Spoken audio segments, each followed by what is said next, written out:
Agora 10h23. Olha, começa a sair do papel um dos principais compromissos assumidos com os paranaenses no novo modelo de concessão de rodovias. É a duplicação de trechos estratégicos para o desenvolvimento, segurança viária e também a mobilidade aqui no estado.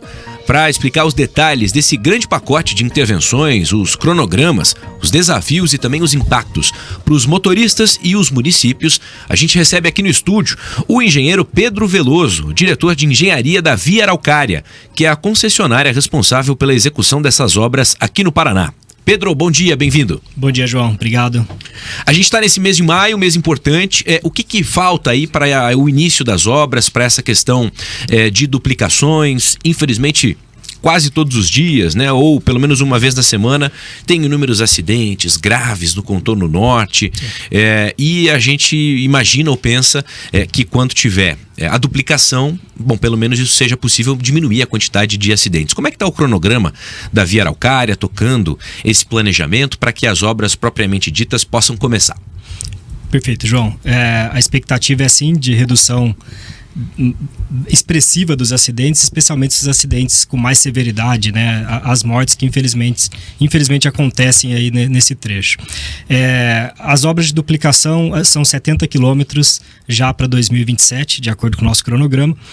E as primeiras duplicações elas ocorrem na PR-418, no contorno norte. E a previsão de início é ainda para o mês de maio, com uma única condição precedente aí para os inícios, ainda para a gente obter, que é o licenciamento ambiental que ocorre pelo IAT, né, o Instituto Água e Terra aqui do Paraná.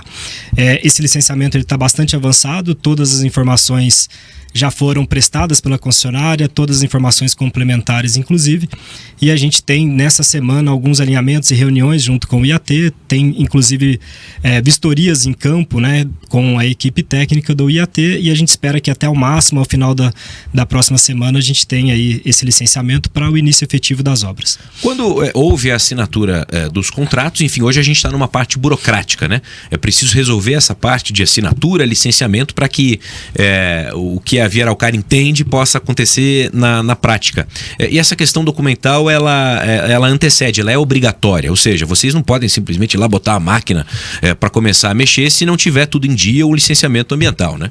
Perfeito. São condições precedentes, de fato. Essa é uma etapa, além da burocracia que é necessária, né, para toda a regularidade do processo, uma etapa de muito planejamento, né?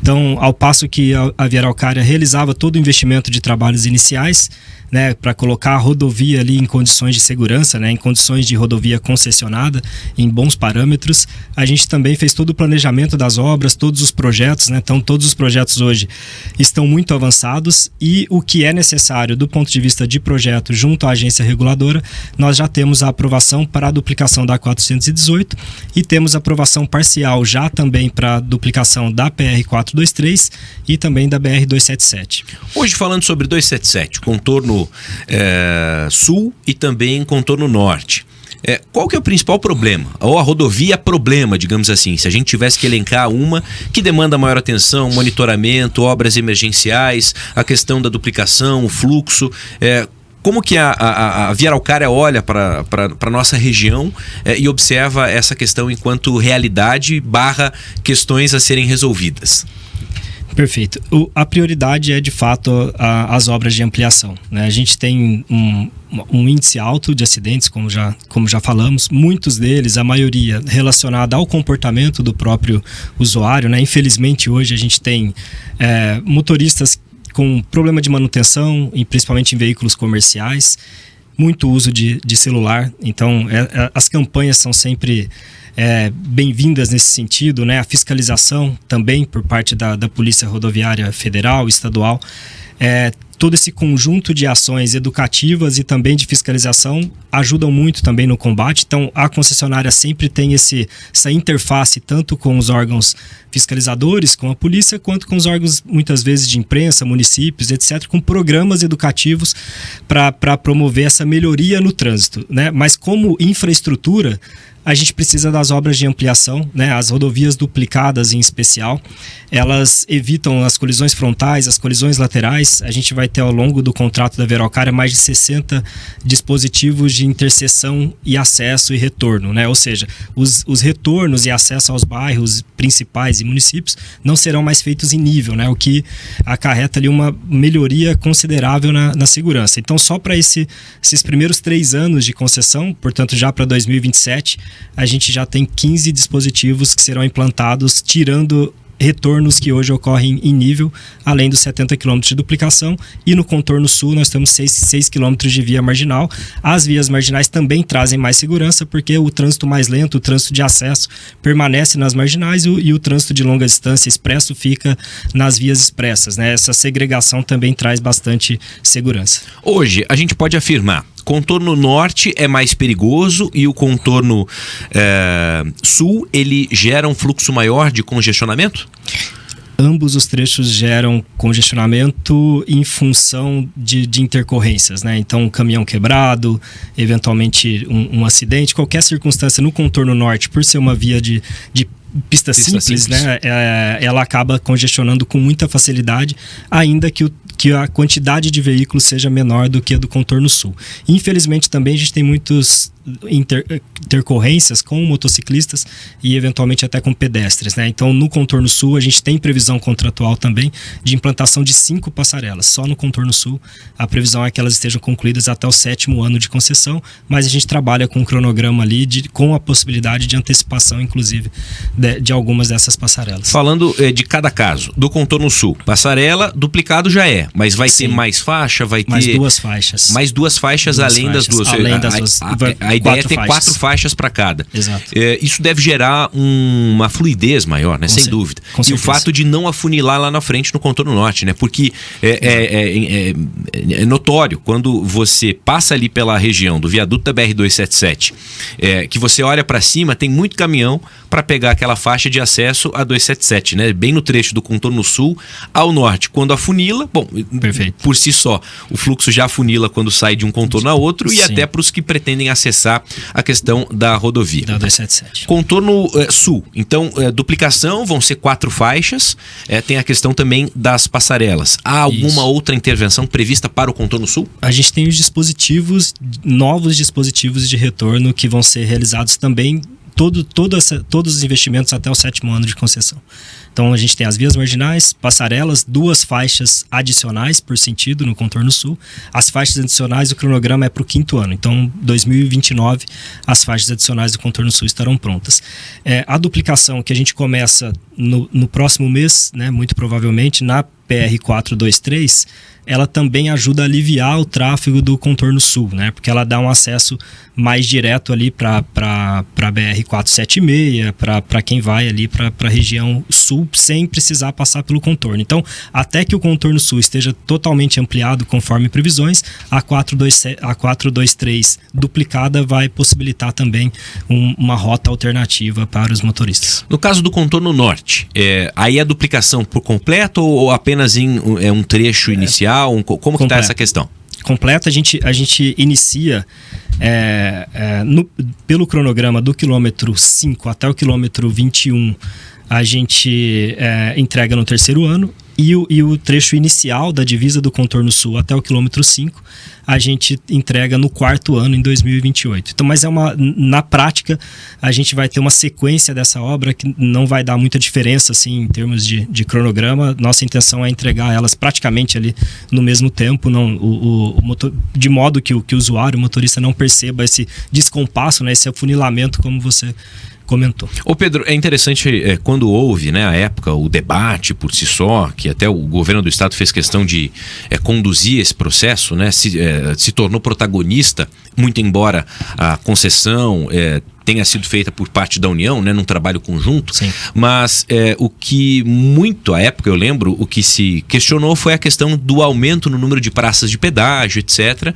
De fato, isso aconteceu, mas é importante que estas obras, estas previsões de obras que vão ser realizadas aqui na nossa região, não vai ter nenhum pedágio, ou seja, para circular por aqui não vai ter que pagar pedágio. Essas obras fazem parte desse contrato que está posto e que tem essa previsão contratual, ou seja, as tarifas só são reajustadas a cada ano, conforme previsão, mas pelo menos aqui dentro, para poder circular por essas novas rodovias, nada de pedágio extra, né? Não tem previsão de novas praças de pedágio, né? O contrato não tem hoje essa previsão.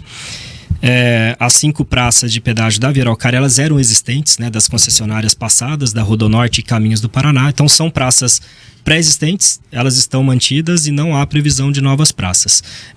Claramente a gente tem alguns pedidos, né, tanto São Luís do Purunã quanto em Lapa, por exemplo, de realocação de praças.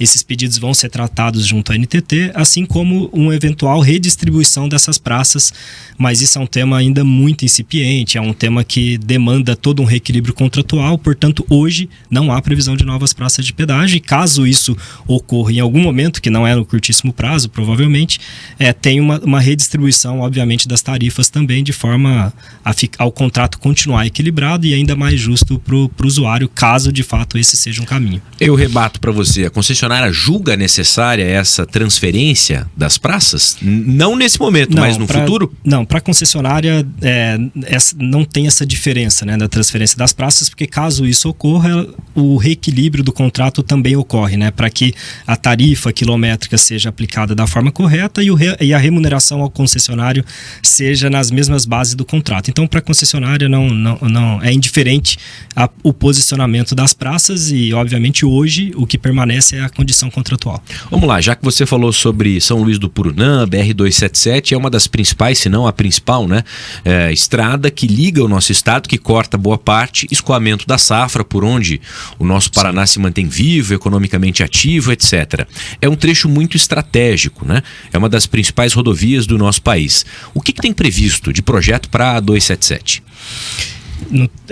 A 277 ela vai ser toda duplicada, onde não é, né? Então, praticamente São Luís do Purunã, quase Porto Amazonas, até o Trevo do Relógio, que é a jurisdição ali da Via Araucária, ela vai ser toda duplicada. Até o 7º ano de concessão, até 2032. No trecho já duplicado, a gente tem previsões de faixas adicionais, tanto no sentido oeste, quanto no sentido leste, né, chegando em Curitiba, e a própria Serra de São Luís do Purunã, a gente tem um incremento de faixas lá também. Então, onde é duplicado, a gente vai ter terceira ou quarta faixa, dependendo ou quarta faixa, dependendo do trecho, e onde hoje é pista simples, ela vai ficar toda duplicada. No caso, isso também deve ajudar a reduzir a quantidade de acidentes, né? É muito grande. O cronograma de obras, as intervenções, seguem aquelas intervenções pontuais, naquele esquema pare e siga. Inclusive, muitos motoristas acabam se queixando, falam, poxa vida, eu passo por lá, uma viagem que é daqui a Guarapuava, que era para levar 4 horas, 3 horas e meia, puxa, acabo demorando 6, 8 horas. Como é que é o planejamento, a definição disso? Porque dependendo do dia ou do momento, o destino que você viaja, você acaba ficando preso, né? Refém, digamos assim, desse cronograma das obras, o que acaba impedindo aí a organização de muitos motoristas que viajam ou precisam viajar pelo nosso estado. Perfeito. As obras, elas ocasionam, né, um impacto. Hoje a gente está no momento, por exemplo, de praticamente nenhum impacto gerado na rodovia por questões de obra, mas no primeiro ano, para restabelecer as condições de segurança da rodovia, foram necessárias muitas intervenções, por exemplo, né, e principalmente em pavimentação, né? A gente priorizou trabalhos noturnos aqui mais próximo da região metropolitana, mas alguns serviços, por segurança ou por questões técnicas, precisavam ser realizados de dia. Para as obras de duplicação, a gente tem menos intervenção em pista do que essas obras de pavimentação que a gente fez de melhoria do asfalto, nesse primeiro ano de melhoria do asfalto. Mas haverá sim algumas intervenções em pista com necessidade de pare e siga. Quando isso ocorrer, a concessionária vai trabalhar com um planejamento com bastante antecedência, principalmente com a comunicação abundante com o usuário. O que é importante, né? Hoje, assim, logo que a concessionária assumiu o sistema rodoviário, a gente não tem muitas ferramentas de comunicação com o motorista, né?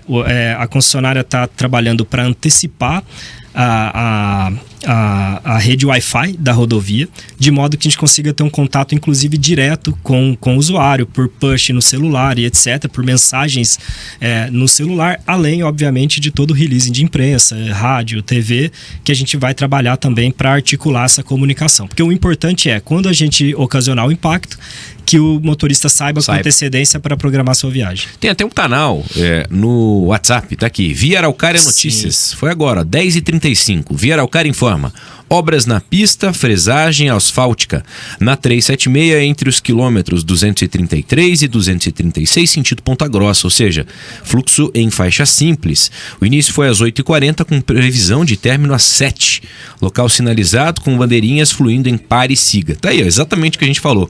Muitas pessoas não sabem, né, que tem acesso a essa informação, que é um canal disponível, de graça, né, Pedro? Sim, a gente, se você até puder, não sei se consegue ver, mas a gente deve ter aí 2.000, no máximo 4.600. 4.600, a gente até deu um up aí, mas é muito pouco perto da quantidade de usuários que trafegam pela rodovia. Então, todo o incentivo aí para a utilização dos nossos canais, principalmente o WhatsApp e o Instagram, onde a gente consegue fazer ali todas essas divulgações, e são rotineiras, são cotidianas. A gente divulga todas as nossas obras ali todos os dias. E também no site da concessionária, as informações de mapa vão estar disponíveis, né? Mas o canal mais ágil é, sem dúvida, o WhatsApp e o Instagram. Eu não me lembro se talvez Estados Unidos ou Europa, em algumas situações, até uma frequência de rádio, né? Para que o usuário fique recebendo atualizações sobre o fluxo. Hoje, com a internet, essa questão de até Wi-Fi em rodovia já muda, né? Sim, Vocês conseguem forçar aquela notificação obrigatória para que aquele motorista que está trafegando pela rodovia, ele está conectado ou não precisa estar conectado para que ele receba essa notificação? Se ele estiver com um sinal de internet, e aí a gente vai trabalhar com as parcerias com as operadoras, ele vai conseguir receber um sinal. Basta estar com um sinal de internet, e ele vai estar, porque vai ter as torres, né, disponíveis, ele vai conseguir receber esse sinal forçado, digamos, de notificação. Ô Pedro, aquela cratera ali da 277, na região perto da Copel, no Orleans ali, como é que foi aquilo, cara? Porque é uma loucura. A obra lá fazia e abria. Acho que, sei lá, abriu umas 3 ou 4 vezes. Antes da concessão, né? Que dor de cabeça foi aquilo, hein? A gente, no primeiro dia de concessão, a gente foi surpreendido com um presente, um buraco, né? Mas a princípio era um buraco. O DENIT já havia feito intervenções ali antes. E como ele começou a ter reincidência com uma frequência muito curta, a gente desconfiou que era algo muito mais problemático do que se mostrava ali superficialmente. E após análises e após também uma ocorrência maior, a gente percebeu que a gente tinha uma drenagem bastante profunda, com mais de 10 metros de profundidade, rompida. E aquela drenagem, que deveria estar rompida ali por década, todo o material carreado, né, de solo indo para fora daquela drenagem, uma cratera estava por baixo do pavimento. Então a gente atuou e restabeleceu o tráfego ali com segurança, né? A gente não teve nenhuma intercorrência durante as obras, a gente conseguiu manter a pista fluindo, inclusive nos 2 sentidos, mas foi uma obra desafiadora e que a gente não estava, obviamente, esperando que tivesse um problema desse logo no começo da concessão. E depois a gente teve um outro, né? Então a gente teve no quilômetro 97 e no quilômetro 98, ambos problemas de drenagem rompidas de muitos e muitos anos. Me fala um pouquinho sobre radares, até para orientar e tirar a dúvida de muitos motoristas. Radares, a concessionária, ela não ganha mais quando a multa é emitida, simplesmente ela ganha com relação à prestação do serviço, né, da rodovia.